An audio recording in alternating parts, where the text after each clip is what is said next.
Hello, welcome to today's masterclass. We're going to be looking at the skill classification continua today, and also touching on skill, ability, and the different definitions that you need in order to explain or describe what a skillful performance might look like. So to start with, we are going to be looking at the definitions of ability, skill, psychomotor, perceptual, cognitive skills, as well as the mnemonic ACE-FACE as well. Then we're going to be moving on to the different continua, which you'll need 3 or 4 of, depending on how you're studying and preparing for this exam. So we're going to be covering 4 of them, but you may just need the 3 of them depending on the questions that do come up. Then from those continua, you'll then be able to analyse different sporting contexts and different skills which might fit into the different ranges of each of those continua. So to start with, the difference between skill and ability. Ability is a natural means to do something. It's typically innate, enduring, genetic. We'll cover some of the descriptions in a moment.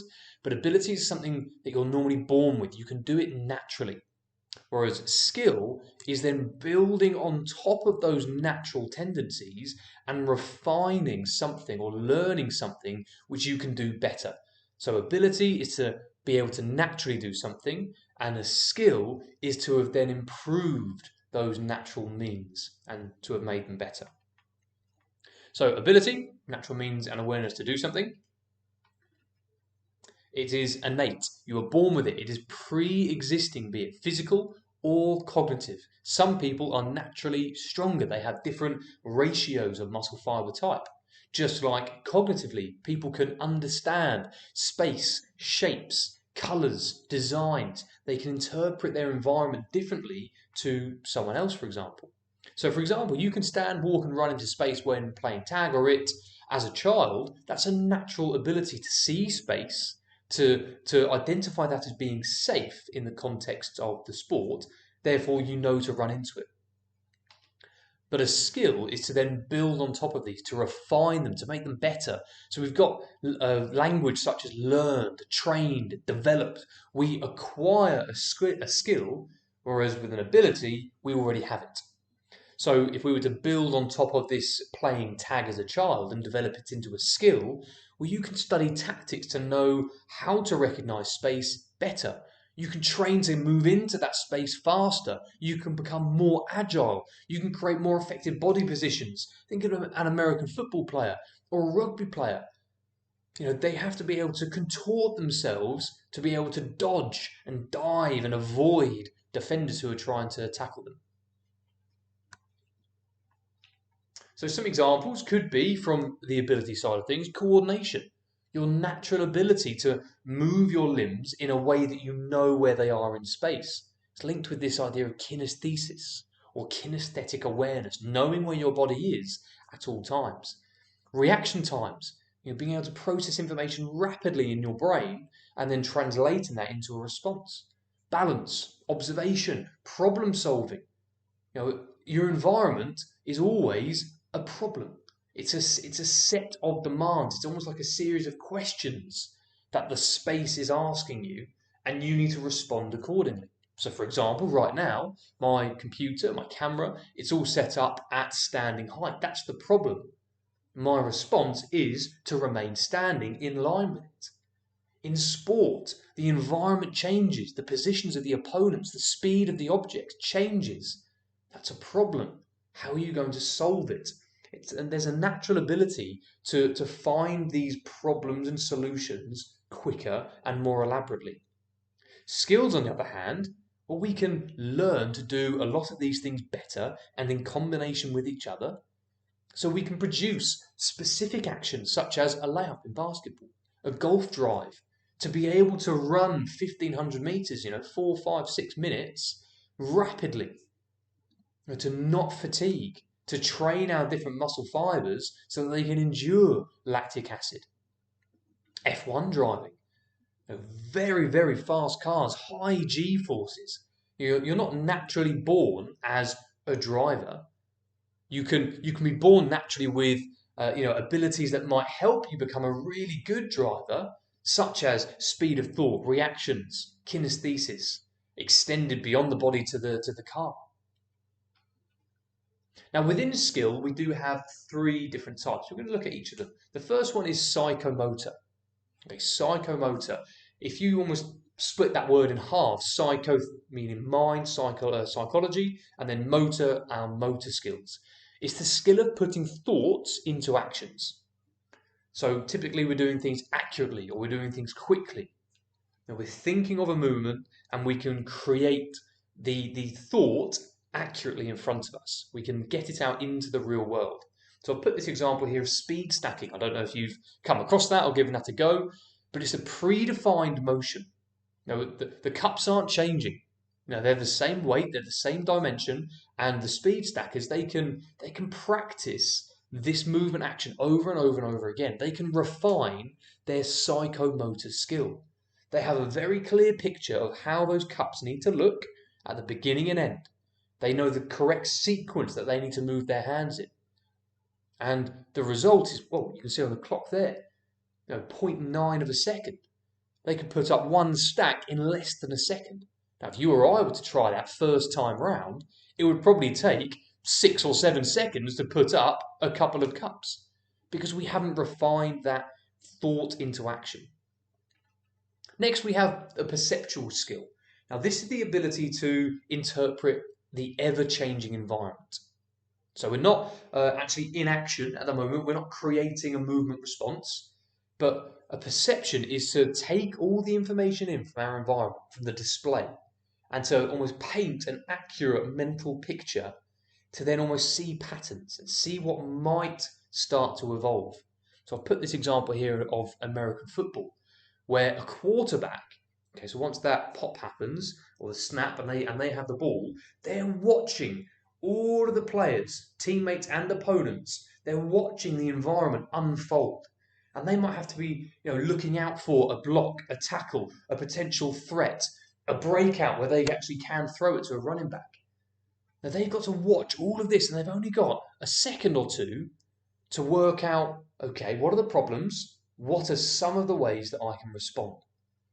So they've taken in that information, they've painted that picture on their brain, and they can see how lines might start to happen. They can see where there's threats, where there's opportunities. And they might have to think on their feet, which is where our third skill comes in, a cognitive skill. It's the ability to deduce things, to think laterally, to be creative, spontaneous, to sort of come up with imaginative solutions to a response, or to a problem, imaginative responses to problems. So if we were to put all of these together, the perceptual skill is to work out where you are, to work out what's going on around you. Cognitive skill is to then think up an amazing solution, really refined and elaborate. Psychomotor skill is then being able to translate that thought, that elaborate thought, into a physical response. So the example I put there for the cognitive skill, it was Zlatan Ibrahimovic. It was when he was playing for Sweden as an international player, and Sweden ended up beating England 4-2, which wasn't amazing, but he scored this goal, like stroke of like the end of the game, and there was a bit of a fumble, and he ends up having this ball break away. It's currently moving away from goal. He runs towards it, and he does a bicycle kick. Now, he's combined a few things here. Perceptual, because as he's running away, he's still able to remember and anticipate the position of the goalkeeper and the defenders. He's able to anticipate that he'll get to the ball and he can kick it, and the ball could fly before the defenders or keeper would be back in the goal.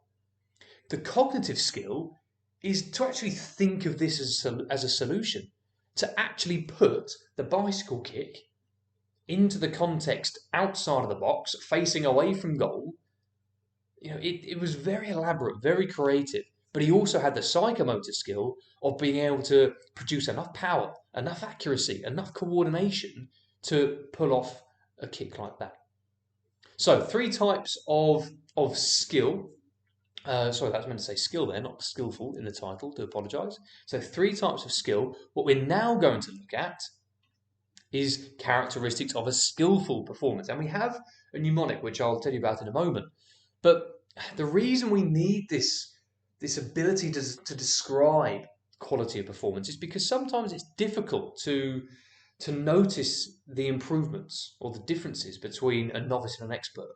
And next to each other, screen next to screen, if you're watching, replays of performances, it's very easy to see that, Federer is the world's best tennis player, or definitely has been for the majority of his professional career, and arguably still is. But you just know that he's better and more skillful than, Joe Bloggs, who's just playing at the park. But how do we describe the differences in those performances? That's what we need.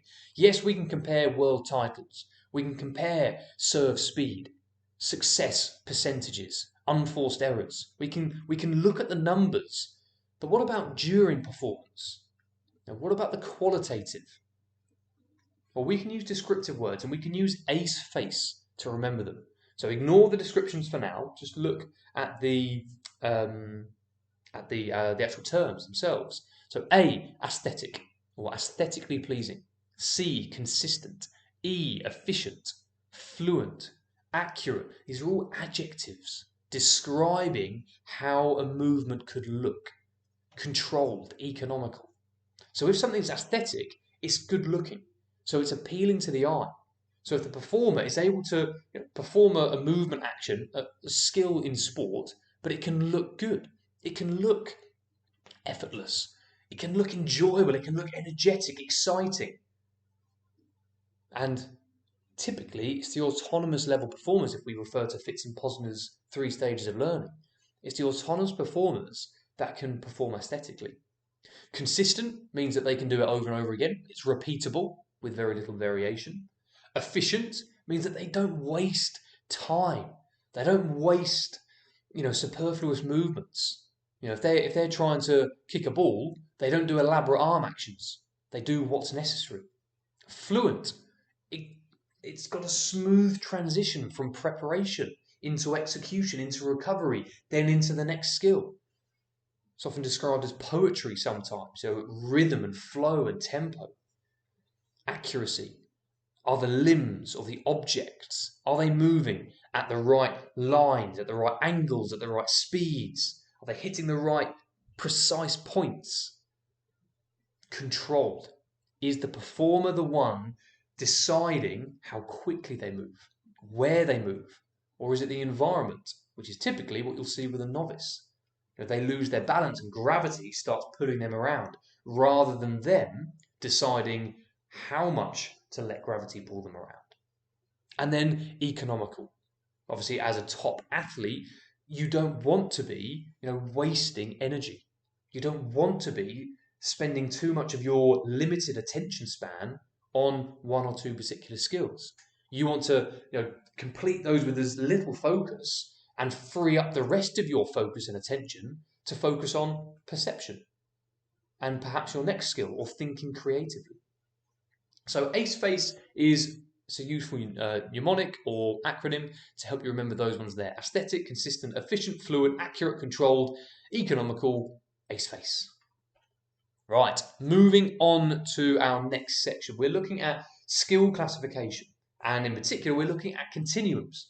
Now, before I introduce the 3 or 4 skill continuum, first, what is a continuum? You might not have come across that word before.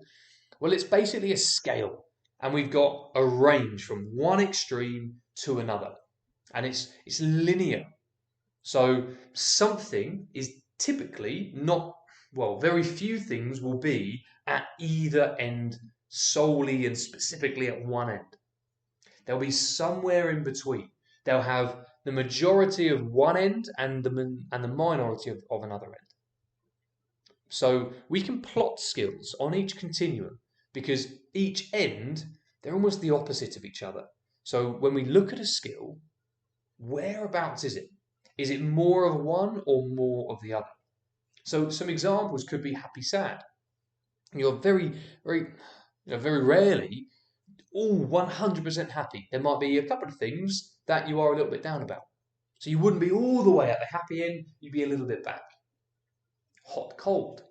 Now, unless we're dealing with absolute freezing or absolute zero, which is, I can't remember now, it's like minus 200 degrees or something like that, or absolute hot, which I don't know if there is an absolute hot. Temperature can always be increasing. So there'll always be an element of one or the other. Confusion, clarity. Are you completely bamboozled about something, or do you know a few things? Or are you 100% certain on something, but there might be some confusion? So these sliding scales, we can plot things on them, and we can do the same with skills. Now, for skill classification, we need to analyze the characteristics of a skill. And what we need to do is we always need to look at the movement. We need to look at the skill level required. We need to look at the factors that influence how a skill might be performed. And then once we've done that, we can use this information of skill classification to inform how to train. We can use it to structure training sessions in appropriate ways that can improve or maximize our learning. So if, for example, a skill, when performed, relies very heavily on opponents, for example, let's think of an example, dribbling. So dribbling in most sports, if you're talking about multi-directional dribbling, well, you only really need to dribble in different directions if there's an opponent in front of you. Yes, you can practice without the opponent with cones and things like that, but you're mimicking the opponent. But surely the best way to practice that would be to put an actual opponent there who's going to be moving left and right, who you can try and outwit with different shifts in body position to try and get around and improve your dribble technique. If that was just a static cone, you probably wouldn't work as hard. You wouldn't maximize your learning. So, for example, if a skill requires a performer to think quickly in response to the actions of an opponent, then training sessions should focus on the performer practicing that skill against opponents. Exactly what I just said. Or if a skill is very fluid and smooth and difficult to break into distinguishable sections, we shouldn't practice it in parts. We shouldn't isolate different parts of that skill. It's very difficult to break down a lot of gymnastics routines, where we've got our diving routines, where we've got spins and turns and rotations which lead seamlessly from one into another. Yes, we might need to develop the fundamentals of them in isolation, but if we're going to be performing them together, then practice should involve them being performed one after the other. So what are the continuum? Well, the first one we have is difficulty, and this is one which you might not need to know in too much detail, but the difficulty is how much thought, accuracy, and timing is required. If you can perform it with very little thought, and there's got a wide margin of error, so think of a squat, for example, okay, not loaded, just a body squat or a press up. Now, there isn't that much in the way of error. As long as you've got a straight body, I'm talking about the press up here, straight body, and we just extend our arms, extend the elbows, flex the shoulders, then we've moved our body up, we've pressed it up into the air. You could do that in quite a few different ways, or there's very little in the way of interpretation. You can't really get that wrong. So that would be a simple skill. On the other end of the spectrum, you have complex skills, which require far more thought, a lot more accuracy and timing. Going back to that gymnastics or diving example. Now, just take that diving where you're 15, 20 meters up in the air, or 10 meters up into the air, and you need to jump at a certain speed, a certain height, a certain angle, rotate a certain amount of degrees, open up. That's a lot. That takes a lot more thought, timing, strength, precision. It's a lot more complex. Second, we have environment. Now, this is when or how reliant a skill is on what's going around, or what's going on around it, I should say. So, the influence of the space in which the skill is being performed in. How much influence does that environment have on the skill? When does the skill start? How quickly does the skill have to be completed? At what angles, at what directions? Going back to that dribbling example in practice. If you've got an opponent who lunges to the left, okay, your environment's just changed. They've lunged to their left, that means your right-hand side is under pressure. So you need to adapt to your changing environment and dribble off in the left-hand direction. So, sorry, just going back there. So with the environment, we've got open and closed as the two ends of the spectrum. Open means that the skill is heavily influenced, maximally influenced. Like the whole skill execution relies on the environment. So going back to what we said earlier about the quarterback in American football, as soon as that snap happens, a whole number of different outcomes could transpire in front of them. The person who they intended to throw the ball to, they try and run the play from the playbook, that person falls over. Suddenly, they need to think on their feet. They're completely at the mercy of the environment. Who's free? Where are they free? What direction are they running in? How quickly is a defender coming in to press them? The whole decision making and execution of skill is reliant on what's currently going on around. Which closed would be something like a deadlift.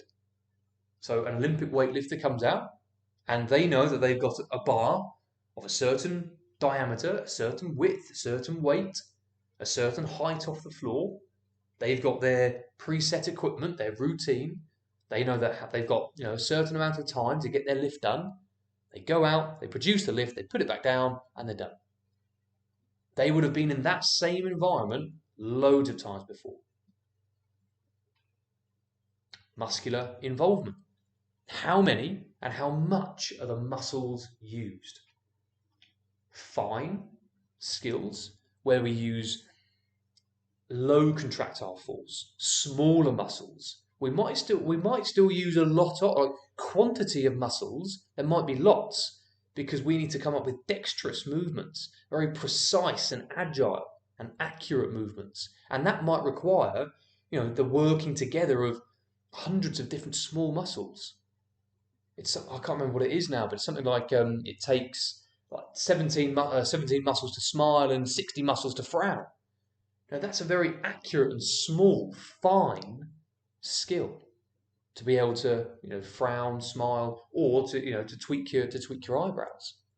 Whereas a gross motor skill would be something a lot larger, far greater muscle contractions and ranges of movement and force are being recruited. Squats, deadlifts, jumps, throws, somersaults, flips.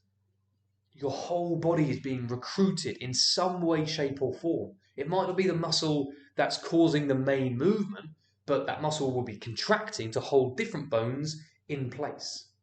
So even performing a bicep curl, your whole back and posterior chain are contracting to make sure that as you try and lift the weight, you don't lean forwards. And then pacing. Who or what decides when the skill starts, how long the skill takes to complete, and when the skill finishes? Start and end, and how quickly we go between the two. Either the person, the performer, gets to choose all three of those things, or external factors determine when they start, how long it takes, when they finish. So pacing, muscular involvement, environment, and difficulty. Our 4 continuum, the 3 key ones that you need are the environment, muscular involvement, and pacing, but difficulty is a good one to know as well. So your first activity is on the activity sheet attached to this lesson inside the portal, and you need to define ability, skill, and the components of ACE-FACE, what we spoke about at the start, the way that we can describe skillful performances using the acronym ACE-FACE. You also need to fill in the boxes up at the top, define ability, define skill, and the 3 different strands of skill, psychomotor, perceptual, and cognitive. Then for ACE-FACE, a little bit of description about what each of those words or adjectives would actually look like in a performance. Once you've done that, fantastic, come back to the lesson and we can carry on. But if you've already done that, brilliant, we are going to carry on now. So we're going to look in more detail now at what skills look like under each of those continuum. So the first one, we've got our difficulty continuum, simple and complex. So if we were to look at some characteristics over here on the left, a simple skill requires one thought. It doesn't require multiple limbs to be working together. There's no careful timings or sequence of movements that have to occur in a certain order in order for the skill to be successful. Some examples could be squatting. Now, this person here with the orange top, they start standing up, they go into a squat position, they return to their standing position. Their knee is flexing. That's about it. Whereas if we were to look at the rugby tackle, or we've got this person diving here, there's multiple things going on with the rugby tackle. They're having to propel themselves in a direction at a certain time, at a certain height, with a certain force. They need to wrap their arms with a certain size, depending on whereabouts they make contact with the person who's running. With the somersault, or the backwards somersault half twist, I should say, got lots of things going on there. The release angle, the initial rotation. When does the person fold up into pike? When do they straighten back out in time for the water? They don't want to over-rotate and belly flop. They don't want to under-rotate and back flop. So the characteristics, how much is there to think about? How important is it for different parts of the skill to be timed correctly? How easy is it to replicate? Or how easy is it to learn and develop? Whereas complex is the opposite. Multiple things going on. A high degree of accuracy is required. Things are being done at high speeds. And it's often very difficult to replicate them 100%. Unless we are autonomous and we're able to recreate these movement actions. So next up we have skill openness. So skill openness, where the skill is subject to the environment and what's going on around it. So how influenced are the environmental stimuli to the execution of the skill? Do we have to make decisions before executing the skill? How important is spatial awareness? If we were to close our eyes and then perform the skill, would it be effective? Or do we have to be constantly monitoring what's going on in our environment and adapting and tweaking the skill as we go? But that idea there of the rugby tackle on the last screen, you might see a person running towards you, you pick the tackle that you're going to use, and the next thing you know, they've sidestepped. Well, do you run the skill that you just selected, or do you adapt and think on your feet? Whereas closed, we've got this word here, predictable. The environment doesn't change. The stimuli stay the same. It's this closed off bubble that all we have to do is perform the skill inside of. It's very replicable, very little variation. So open and closed. Some examples of open skills: invasion games, where you've got opponents and you've got teammates. Lots of moving parts. Whereas examples of, to be honest, most athletic events are closed environments. You've got set distances, set parameters. You can, let's just take long jump, for example. You can mark out your 23-step run-up. Discus, you can practice over and over and over again how quickly you spin, where you spin, what point you release. 10-meter dive. It's even called 10 meters. The environment doesn't change. Not sometimes going to jump off from an 8-meter dive and block. It's called a 10-meter dive. It's predicted. Next up, we have the gross-fine continuum, or this muscular involvement. So with a fine motor skill, we're looking at words such as detailed, precise, accurate, where quite often there is going to be an element of more thought, because we have to almost think of it, thread the needle. We have to be so slow and careful and produce such a predetermined outcome. A great example would be golf putting or dart throwing. A lot of these target games, target sports, where we have to get an object into a certain position, and the accuracy determines the success. Whereas gross skills, they require larger muscle groups, and with larger muscle groups, it's going to be more difficult to coordinate a precise and accurate outcome. So we don't have to think of them as much, because quite often the outcome doesn't matter too much. We don't have to be precise, like cycling a bike. We know that if we contract our muscles, The structure of the bike, of the pedals, especially if we're attached to the pedals as well, where we know that the pedals are going to go round in a circle and we know that the bike's going to move forwards. The biggest concern is to move those muscles as quickly and powerfully as we can to produce this forward motion. The fine skill would then be our fingertips on the brakes if we're doing a slalom course. And we need to make sure that we apply just enough pressure to slow us down just enough so that we can be really quick but also don't lose control. And lastly, the pacing continuum, where we have these self-paced skills where we control what we do. The performer is in control. No specified start time. I know I've put down here triple jump and discus and things like that, where there might be some, or perhaps like a conversion kick. There might be some stipulation in terms of time, like you've got 60 seconds to perform your skill or attempt. But within that, you can choose when to start that skill. Typically, self-paced skills go in line with closed environments. Whereas on the other hand, externally paced go hand in hand with open environments where you are required to respond and make decisions based on what's going on around you. Other performers change their actions, you need to respond when they change their actions. The speed of completion could be determined by how the environment changes. Have you got a long time to complete your skill in, or are you under pressure and you have to rush it through? Like a hockey penalty shuffle, for example. But the keeper, they're completely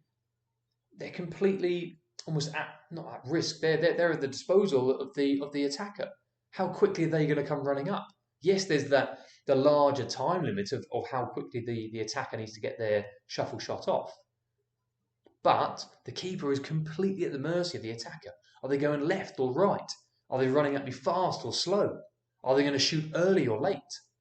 Completely externally paced. They can only start their skill when their opponent or when the environment has dictated the start point. Which leads us to our final section really, which is justifying skill classification. Hopefully what you're going to pick up from this part is the technique. So I'm not really going to give you any or too many examples because that's just sort of you memorizing them, but more of a step-by-step process that you can use to analyze any skill. And that's state, identify, highlight. So whenever you're justifying or placing a skill on a continuum, first off, you need to state the skill and the class that you think it's in. Because, I'll sort of develop that there, is your opinion. Now, a lot of skills are open for debate. We know that they're unlikely to be at one end or the other. They're unlikely to be an extreme. So it's more, how far toward the extreme should they be placed? So state the skill and the class and the degree to which you think it's at one end of the spectrum. Then you need to identify the characteristics of that class. Don't start with the skill, start with the class. Then highlight what characteristics of the skill resemble the characteristics of the class. So for example, a deadlift is a gross skill. I've stated the skill and I've stated the class. Gross skills involve large muscle groups, create big movements, and require little thought. I've identified the characteristics of the class. I'm not talking about the squat there. I'm talking about what gross skills are. Now I can go into detail about the skill. So when deadlifting, many of the limbs are required to extend, forcing most muscle groups in the body to contract. The majority of joints are extending simultaneously, therefore the performer does not need to think much about the timings or the coordination of smaller muscle groups to produce the movement. So I've basically gone through the definition of what a gross skill is and linked to where I can see that happening inside the deadlift. So gross skills involve large muscle groups. Okay, well, the majority of joints are extending simultaneously, therefore the performer does not need to think much about the timings. It requires very little thought, which is the same as the gross skill definition. So how do you justify a skill classification? State the skill, state the class you think it's in and to what degree. Then identify the definition of the class that you're about to talk about. Then unpack the skill itself. Describe the movement. And then you can link that to the definition. But be careful. Most skills are not completely in one class or another. I've been saying this from the start. Very rarely do we get a skill that is completely one extreme. So there may be elements of the movement that would put it at either end of the continuum. And if that is the case, obviously a justification, you have to weigh up both sides. So with that squat example, yes, I was saying or the deadlift, sorry, yes, all of the joints are extending, but if we're loading the bar with weight, then we need to make sure that we accurately align our body and we are applying force directly down as much as we can to produce optimal performance. And that's more of a fine skill. The grip on the bar, plantar flexion in our ankles at the right time. So you need to be able to justify both sides of it. So, some examples. A squat is a simple skill. A simple skill is easy to replicate and completed with low amounts of thought, timing and force. Then I go on to highlight it. There's a clear start and finish point. Most joints complete one action. They're working at the same time, which means very little decisions. Whereas a complex skill, back somersault half twist that we've already looked at, well, a complex skill requires accuracy of movement and lots of decisions to be made.